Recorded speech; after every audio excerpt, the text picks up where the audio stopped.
As the country comes to grips with Tuesday's ruling by the Caribbean Court of Justice, politicians have been sharing their thoughts on the ruling, including leader of the Liberty and Justice Party, Lennox Schumann.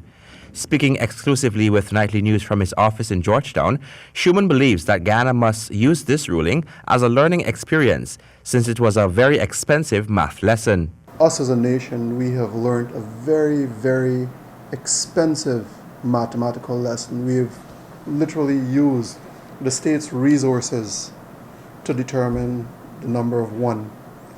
I think that is an absolute waste of the state's resources. There are better things that we could have directed that to, there are so many people who are in need that we could have taken that money and provided a little bit of stability for them in that sense, rather than taking the state's resources and squandering it on something that common sense would have dictated. Schumann says government and opposition needs to come together and determine how the election process must take its route, including the selection of a new GCOM chairman.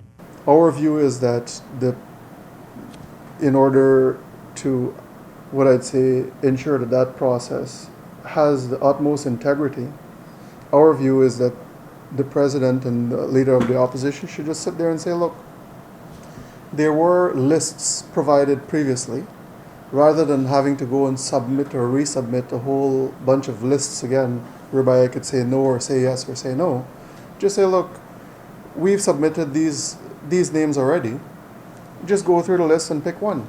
And we are going to sit down there, have a discussion on it, and then we are going to move forward. I mean, that's what the court had said. The LJP leader said this is the time for young voters, and every logical thinking person should follow whichever party has a progressive approach when it comes to the governing of Guyana. A lot of questions have circulated around oil blocks and the allocation of a significant component of Guyana's wealth.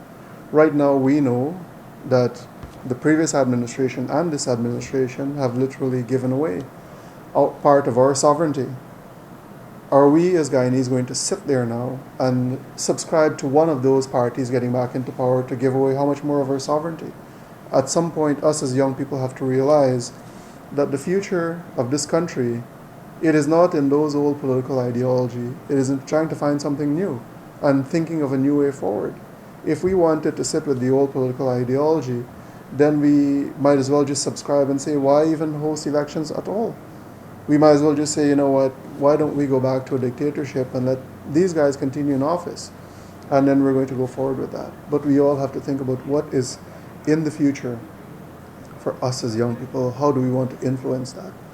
The Caribbean Court of Justice on Tuesday ruled that the December 21 Charan Das Prasad-sponsored no-confidence motion against the ruling APNU-AFC government was validly passed with a majority of 33 of the 65 seats of the National Assembly.